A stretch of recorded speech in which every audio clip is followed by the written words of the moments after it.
Hey, so you're thinking about stepping up from a little 110-volt wire feed rig to something that can actually run inch plate and still flip over to TIG when you need it.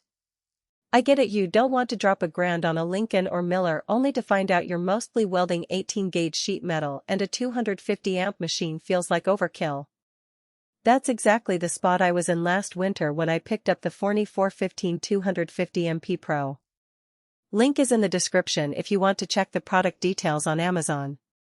What sold me was the price tag, around half what the big names charge for a comparable multi-process box, and the fact that it's still a full 250-amp inverter with MIG, TIG, and stick all in one chassis. If you're running a small shop, doing farm repairs, or just want one machine that can handle trailer hitches, exhaust, and the occasional aluminum trim piece without renting a TIG torch, this thing starts to look a lot smarter than buying 3 separate units. The first thing you notice when you pull it out of the box is how light it is, 28 pounds.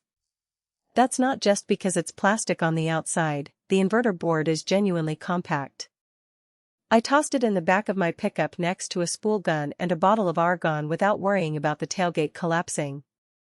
On the bench it's small enough that I can clamp it to the edge of my work table and still have room for the foot pedal when I'm doing TIG work.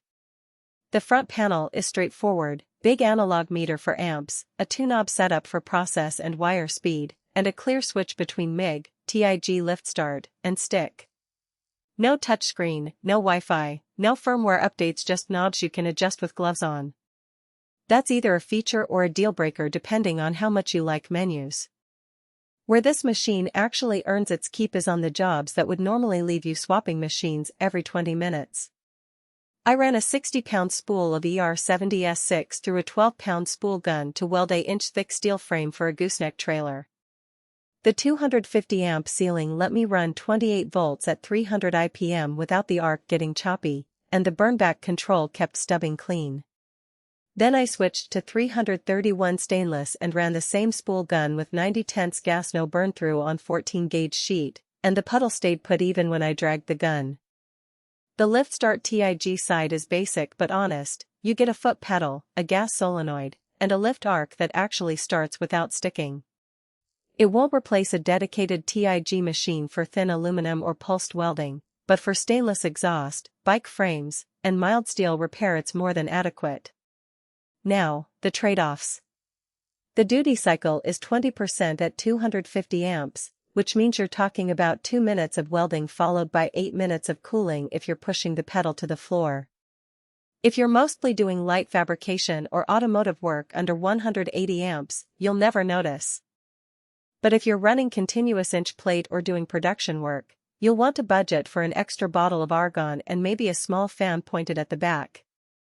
The included 15-foot MIG lead is fine for the garage, but if you're working on a truck frame in the driveway, you'll probably swap it for a 25-foot cable. Just make sure it's rated for 250 amps so you don't get voltage drop.